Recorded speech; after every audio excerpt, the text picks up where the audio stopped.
Man versus gun.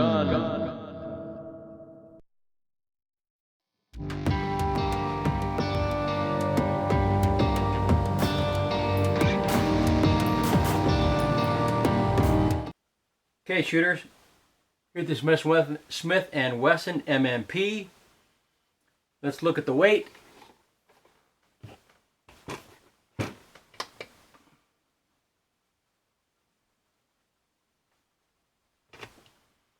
We're looking at 1 pound, 12.1 ounces. To put that in perspective, let's bring our Glock back out.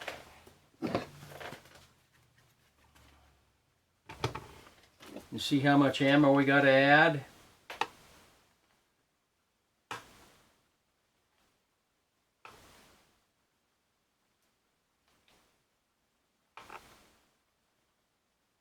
So the Smith & Wesson M&P weighs about the same as a Glock plus 3.5 rounds. Okay. Now I've got the thumb safeties on my M&P, but a lot of guys don't like those and they buy them without the thumb safety. The width at the other widest part of the frame was going to be the slide stops. Makes it 1.292 inches wide. Still pretty nice and thin. It conceals easily, carries easily. It's still a thin handgun. The receiver, like the Glock and some of the other, all the polymers is made out of polymer, so it doesn't get as hot to the feel as steel or aluminum does. The back strap, it comes with 3 different interchangeable back straps, which is a good thing because you can fit the handgun to your body that way. You put a back strap in, focus your eyes on something, then close your eyes, bring the handgun up. If the sights are aligned, then that's the right back strap for you. Side panels, it does have somewhat adjustable side panels because it's not just the back strap with the Smith & Wesson. It is also the side panels too, because it's not just the back strap. So it does have somewhat of adjustable side panels. The trigger pull, well, that doesn't count on this because I've got a really sweet Apex trigger on this thing, but my M&P 45 has a stock trigger on it, and it breaks at right at 4.5 pounds. There is some creep to get there. Right there's the initial take up, and then there's a little bit of creep. Then you come to the wall, but once you hit the wall, it breaks. Creep, wall, break, reset. Reset's not as distinct on the M&P as it is in some of the other makes. There's the reset there. Then you come right to the wall, and then the break. I don't, the reset to me, I know there's a lot of hype about the reset. It's just not that big a deal for me. I don't really care if it's tactile or loud or if I can feel it or whether. I've never milked a Smith & Wesson M&P trigger before. Milking it is when you don't go out far enough to the reset and you try and do that. Because the reset is very short. Let's go to the reset. It's very short, and this trigger's under spring pressure. So when you're shooting and you come back out even halfway, it's going to reset. So I don't have any trouble at all shooting Smith & Wesson M&Ps very fast and very accurately. So the reset to me is no big deal at all. Good news about the trigger is it's the exact same trigger pull every time. It's not a double action, single action. What you see is what you get every time, every time, every time, and that's what we want. Consistency with the trigger pull. Okay, the magazine well is flared on all 4 sides. It's flared there, it's flared there, it's flared there, and the back strap, and then it's flared here with this thing. So it helps with the ease of magazine insertion.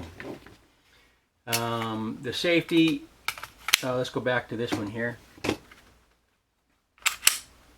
Okay, the safety, like a Glock, it's the trigger. So it's really good. You don't have to deactivate anything else. And once your finger's in there, it's good to go. And since it is in the trigger, whether you're right-handed or left-handed, it just doesn't matter. Now mine also happens to have ambidextrous thumb safeties, and these are mirror image, so it gets just as high marks there as it does for the safety in the trigger there. mirror image. It's in a great location, very easily taken on and off. So whether you get the thumb safety model or without the thumb safety model, you're good to go with the M&P with regard to the safety and its location. The slide stop on the Smith & Wesson M&P is in a great location, and it is mirror image. So kudos to Smith & Wesson for having mirror image on the slide stop. Good job. Okay, let's look at the base plate. The Smith & Wesson M&P base plate is a great base plate for doing Type 3 malfunction clearance drills. The way that flares out like that, and it's flared out that way a little bit on the side here too. It's great for doing Type 3 malfunction clearance drills one-handed. This will easily catch on your pants or your belt buckle or your holster or your boot or your shoe. So great job Smith & Wesson on the design of the base plate also. Okay, let's talk about magazine insertion in the M&P. There we go. It's got some slack there, which is what we like. On some makes, if you push the you got to push the magazine all the way in before it'll click. I've found that if there's a little bit of slop, not slop, but a little bit of clearance, so then when it comes back out, it's more forgiving on mag changes. So this gets a 5. That's good. Rear sight. These are the OEM rear sights. It is malfunction clearance drill friendly, Type 3, one-handed.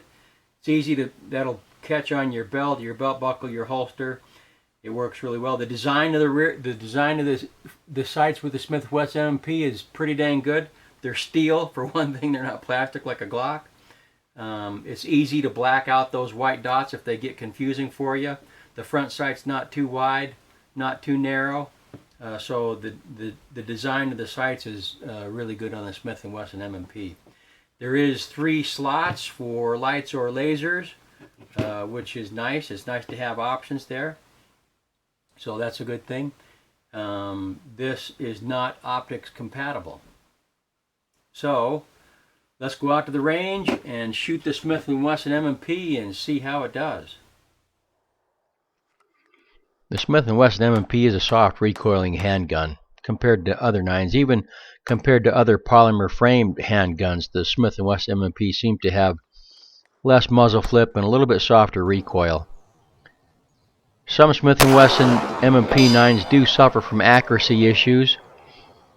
I had Grant at GNR Tactical install a match grade barrel in my M&P, and it's quite accurate, as you can see by me consistently hitting this 8-inch gong out at 100 yards, standing up, just shooting it. And my eyes are getting older. I can't see the front sight as clearly as I used to be able to see.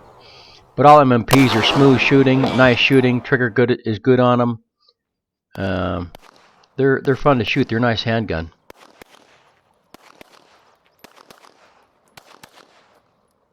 All right, shooters back in the range. Smith & Wesson M&P 9mm handgun.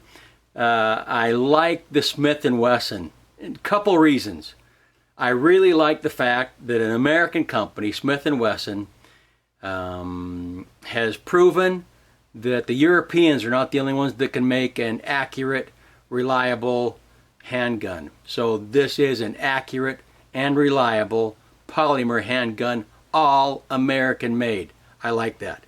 It feels better in the hand than a Glock. Everybody that I know of that has handled a Glock, you hand them a Smith & Wesson M&P, they go, wow, this feels a lot better. It does. The shape of the grip is much better than the Glock. Ambidextrous slide release, mirror image slide release, good job Smith & Wesson on that.